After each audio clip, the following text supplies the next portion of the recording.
Christ is the truth, the way, and the life.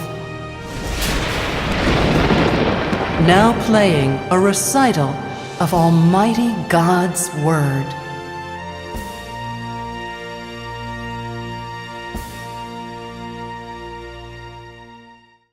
You ought to do enough good deeds to prepare for your destination.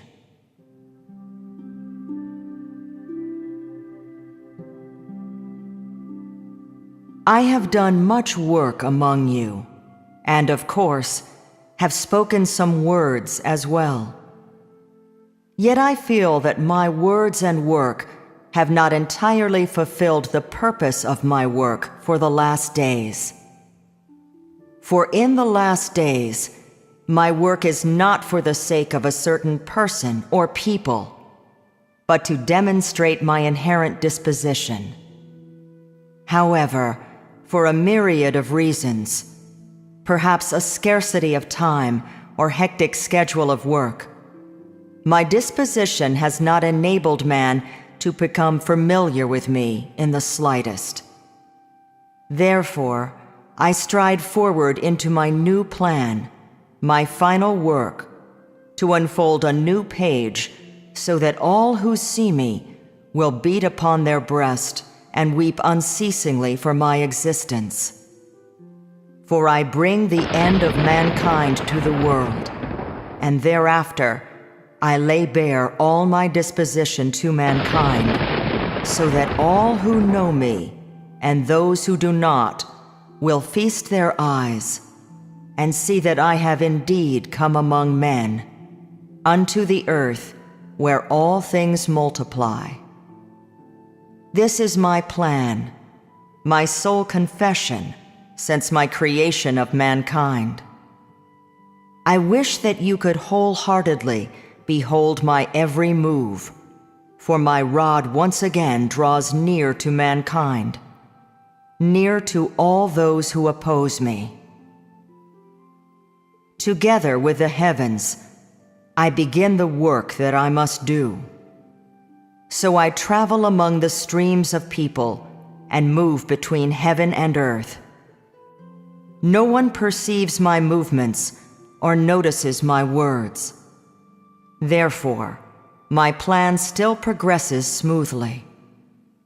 It is only that all your senses have become so calloused that you do not know the steps of my work in the slightest. One day, however, you will realize my intention. Today, I live among you and suffer with you. I have long understood the attitude that mankind holds toward me. I do not wish to declare more clearly, much less give further instances of that which pains me in order to shame you. My only wish is that you keep all that you have done in your heart for the reckoning on the day when we meet again. I do not wish to falsely accuse anyone among you, for I have always acted justly, fairly, and with honor. I certainly wish that you are also virtuous and do nothing that goes against heaven and earth and your conscience. This is all that I ask of you. Many are troubled and not at ease, for they have committed atrocious wrongs, and many are ashamed that they have never performed a single good deed. Yet there are also many who do not feel disgraced by their sins, and instead become worse and worse, completely ripping off their ugly face, which had yet to be fully revealed to test my disposition. I do not mind or take careful notice of the actions of any one person. Rather, I do the work that I ought to learn information, roam the land, or do that which interests me. At key times, I resume my work among men as planned, lagging not a moment behind. and this is done with ease and conciseness. However, some men are cast aside with every step in my work, for I despise their flattery and feigned subservience. Those abhorrent to me will certainly be forsaken, whether intentionally or unintentionally. In short, I want all those whom I despise to be far away from me. Needless to say, I will not spare the wicked ones remaining in my house. As the day of man's punishment is near, I am not anxious to cast out all those despicable souls, for I have a plan of my own. Now is the time I determine the ending for each man, not the stage at which I began to work man. I write down in my book the words and actions of each man, as well as their path as my follower, inherent characteristics, and final performance. In this way, no manner of man shall escape my hand, and all shall be with their own kind as I assign.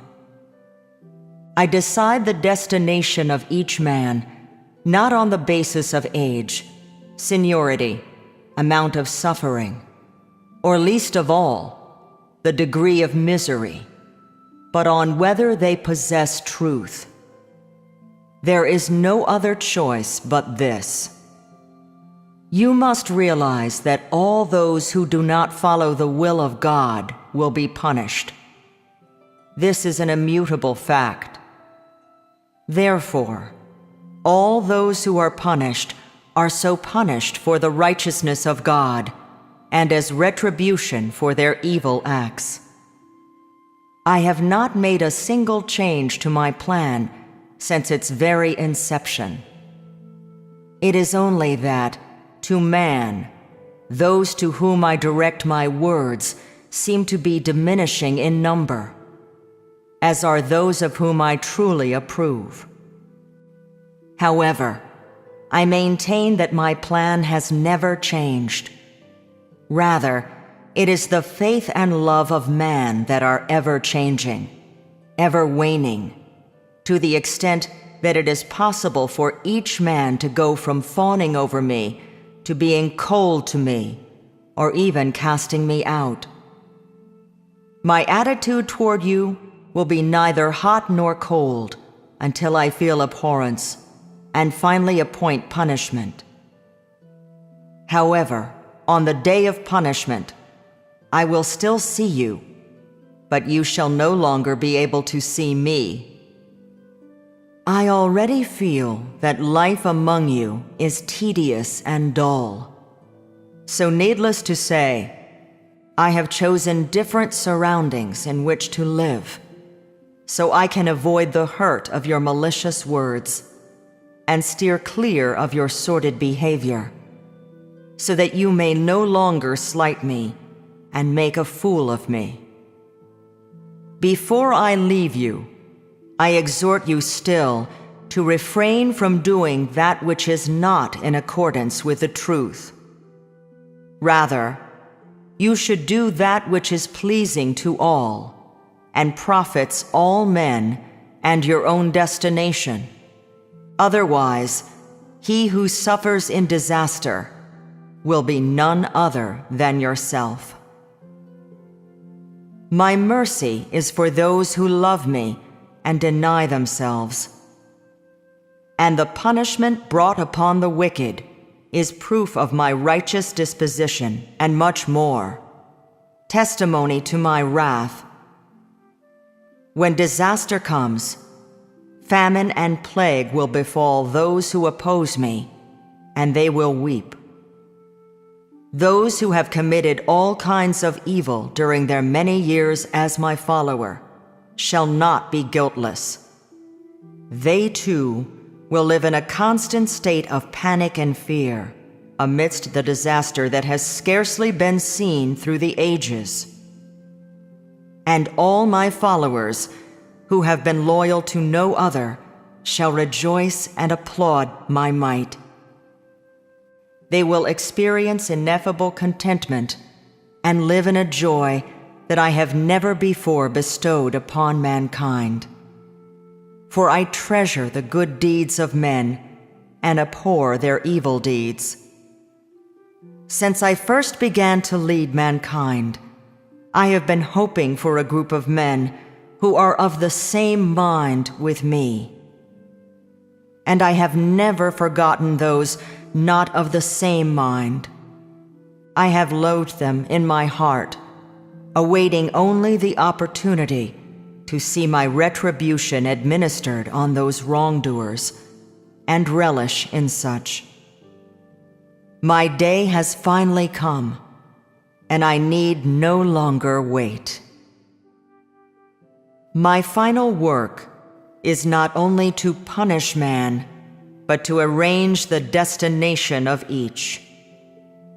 Moreover, it is to receive acknowledgment from all for all that I have done.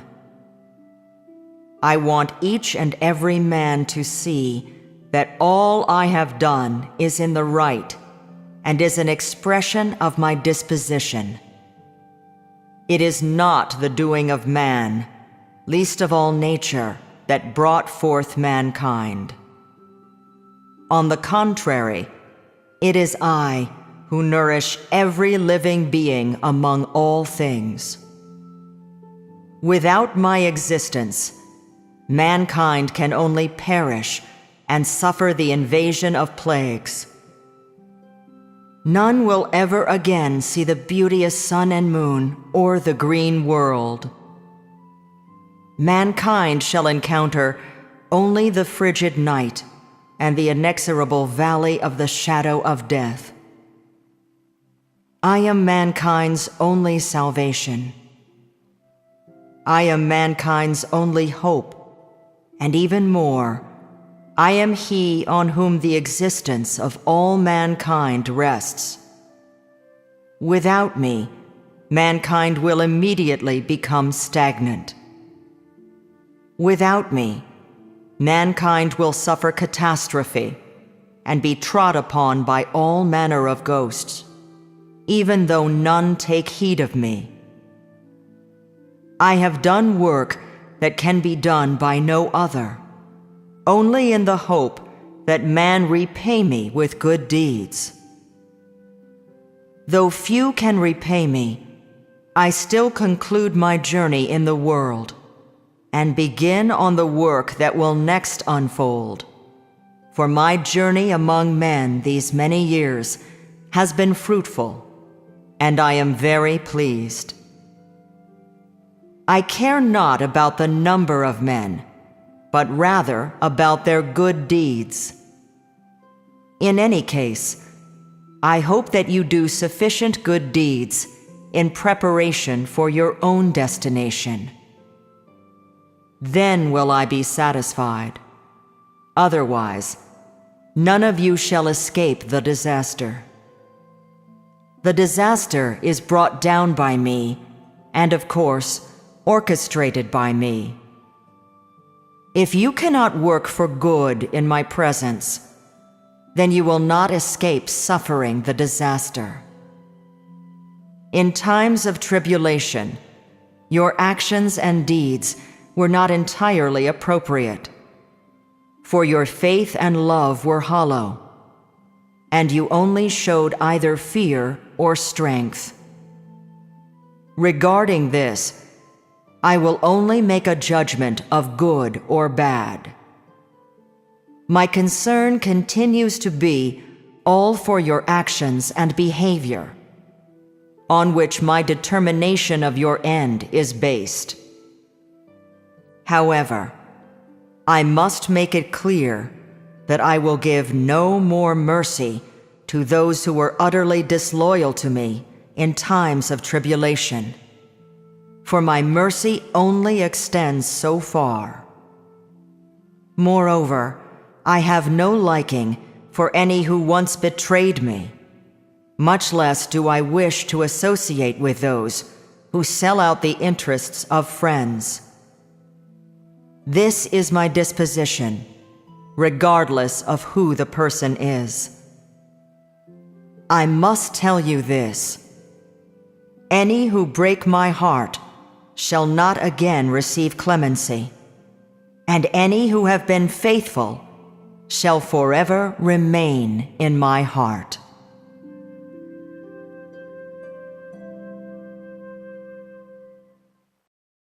Draws near to mankind, near to all those who oppose me. Together with the heavens, I begin the work that I must do. So I travel among the streams of people and move between heaven and earth. No one perceives my movements or notices my words. Therefore, my plan still progresses smoothly. It is only that all your senses have become so calloused. Christ is the truth, the way, and the life. Now playing a recital of Almighty God's Word.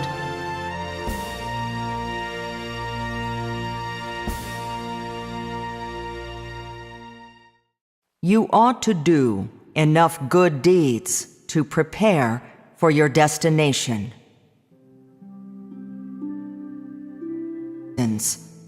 Perhaps a scarcity of time or hectic schedule of work.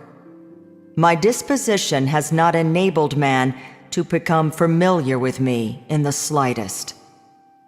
Therefore, I stride forward into my new plan, my final work, to unfold a new page so that all who see me will beat upon their breast and weep unceasingly for my existence. For I bring the end of mankind to the world, and thereafter I have done much work among you, and of course have spoken some words as well. Yet I feel that my words and work have not entirely fulfilled the purpose of my work for the last days. For in the last days, my work is not for the sake of a certain person or people, but to demonstrate my inherent disposition. However, for a myriad of reasons, I lay bare all my disposition to mankind, so that all who know me and those who do not will feast their eyes and see that I have indeed come among men, unto the earth where all things multiply. This is my plan, my sole confession since my creation of mankind. I wish that you could wholeheartedly behold my every move, for my rod once again